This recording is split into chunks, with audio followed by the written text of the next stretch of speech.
शेवंते, अगं शेवंते. आले का हो धनी? होय, आलो.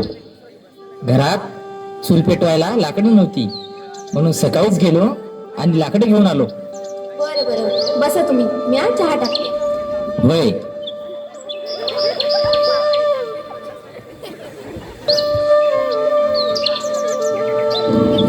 पोरं गेले नाही का शाळेत?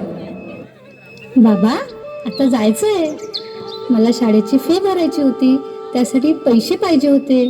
बाबा, मला पण पैसे पाहिजेत होते. पैसे होय, बरोबर आहे, देऊन टाकतो संध्याकाळी. जा आता शाळेत.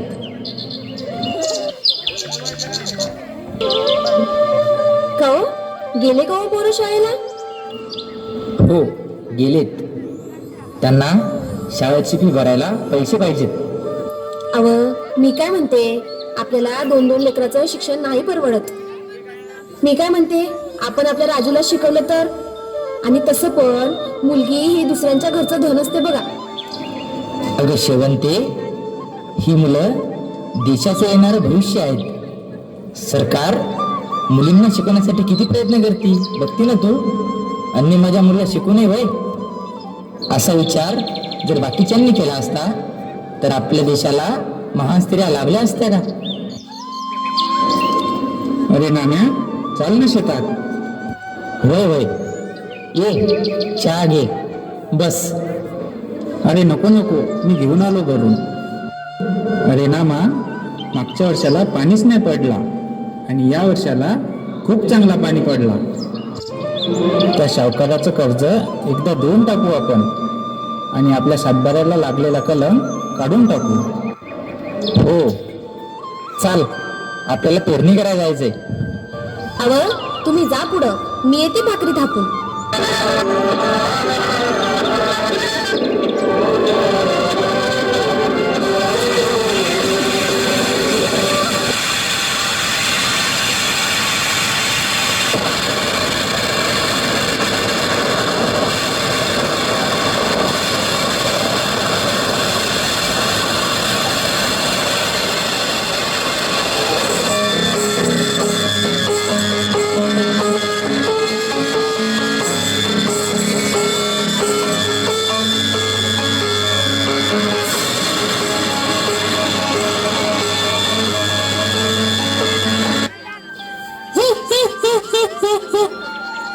तुमच्या सर्वांच्या जमिनीचं लई नुकसान झालंय, ऐकून लई वाईट वाटलं.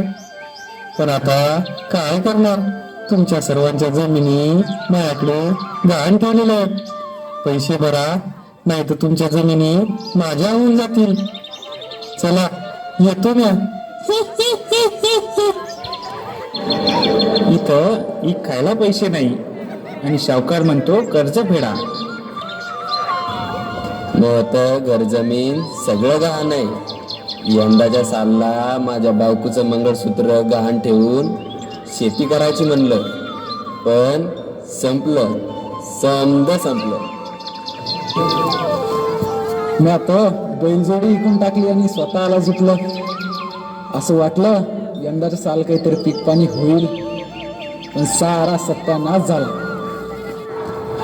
मग ते समद गहाण होतं, आता स्वतःला गहाण ठेवून शेती करावं म्हणलं, पण आता तर वाटतंय शेतकऱ्याचा जन्म खूप महाग झालाय.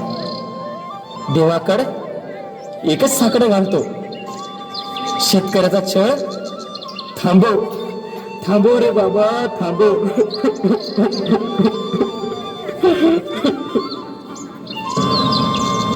अरे नाम्या, गण्या, गण्याने गहू पसरून आत्महत्या केली. काय? गण्या?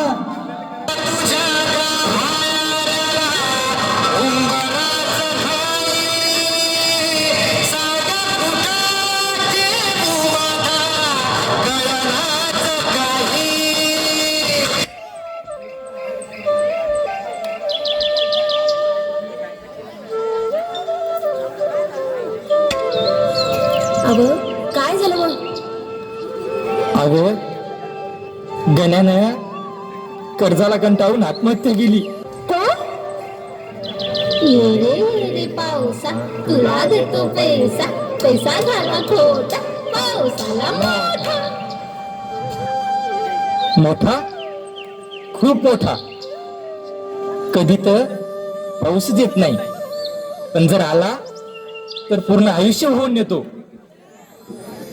मागच्या वर्षी तर पाऊसच नाही आला, यंदा आला तर सर्व पीकच वाहून नेलं. आता शेतकरी जगणार कसा? तिकडं त्या सावकारानं सातबारे दाबून धरले आणि इकडे हे आबाळ सावत्राईसारखं वागतंय. आता शेतकऱ्याजवळ जीव देण्याशिवाय दुसरा पर्यायच नाही उरला.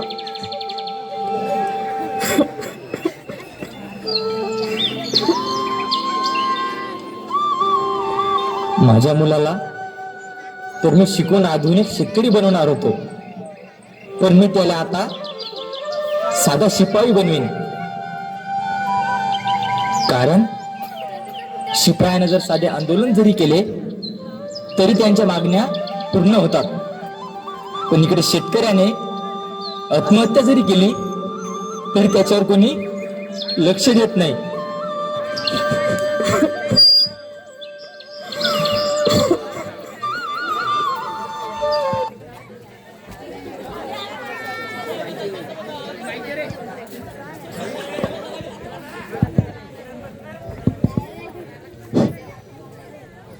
मंडळी, ज्याप्रमाणे एक आई तिच्या छोट्या मुलाच्या पोषणाकरिता दिवसभर त्याच्या मागे फिरत फिरत त्याला वेगवेगळ्या प्रकारचे खाऊ घालून त्याचे पोषण बनवित असते, त्याचप्रमाणे हा माझा शेतकरी सुद्धा आपल्या सर्वांच्या पोषणाकरिता दिवस रात्र राबीत आपल्यासाठी किती आणि काय करतोय आपण पाहतोच आहे.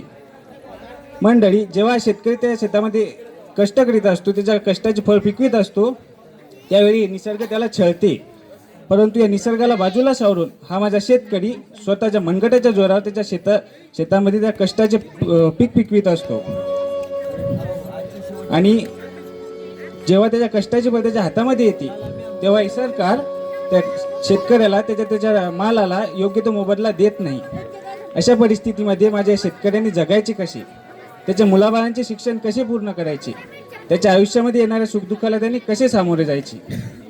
मंडळी, माझा बळीराजा जगाचा पोशिंदा आहे, परंतु अशा कारणांमुळे माझ्या बळीराजाला स्वतःची बळी द्यायची वेळ आलेली. आणि हे असं सतत जर सुरू राहिलं तर येणाऱ्या पिढीला बळीराजाचं फक्त नाव ऐकण्यात येईल, तर तो बळीराजा दिसणार नाही. माझ्या बळीराजाचं कर्तृत्व काय असते, या काळ्या मातीतून सोनं पिकवणाऱ्या माझ्या बळीराजाच्या मनगटातलं धाडस काय ती या येणाऱ्या पिढीला कळणार नाही. मंडळी, ते म्हणतात ना, you don't need a doctor thrice a day if you have farmer thrice a day. And being as we all are as agriculture students, all of you mandari, it's our duty, it's our responsibility to diminish this mortality rate of farmer and contribute our part to making the nation proud by our agriculture dominance. मंडळी, आपल्या सर्वांचं भाग्य, आपण एका शेतकऱ्याच्या घरामध्ये जन्माला आलो. आपले दादा काका आजोबा हे सर्व शेतकरी आहे. आपल्याला या गोष्टीचा अभिमान असायला पाहिजे. आणि आजच्या काळाला पाहता आपल्या सर्वांचं कर्तव्य आहे की आपण आपल्या देशामध्ये घडणाऱ्या शेतकऱ्याचा मरणोत्तर रेट हा कमी करायला हवा.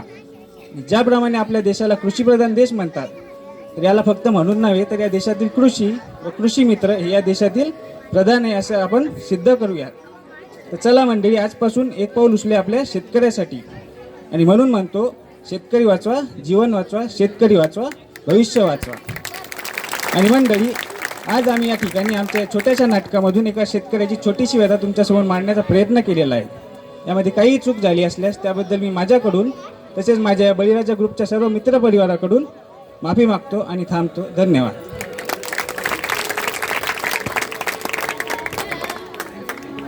मायबाप, आम्ही आपल्या लेकरासारखे आहोत. आमच्याकडून जर चुकून बोलून काही गलत बोललं गेलं असेल, काही एखादं वाक्य शिल्लक झालं असेल, तर आपल्या मोठ्यापणानं आम्हाला माफ करा. आम्ही फक्त आपल्या सर्वांना, आपला जो बळीराजा आहे त्याची जी काय सध्याची परिस्थिती चालू आहे, त्याच्यावर जी काही संकटे आहेत ते तुमच्या पुढे या छोट्याशा कृत्यातून मांडण्याचा प्रयत्न केला आहे. पुन्हा एकदा काही चुकलं असेल तर माफी करा. धन्यवाद. सर्वांनी टाळ्या वाजवावे. खूप सुंदर असं ड्रामा झालेला आहे इथं.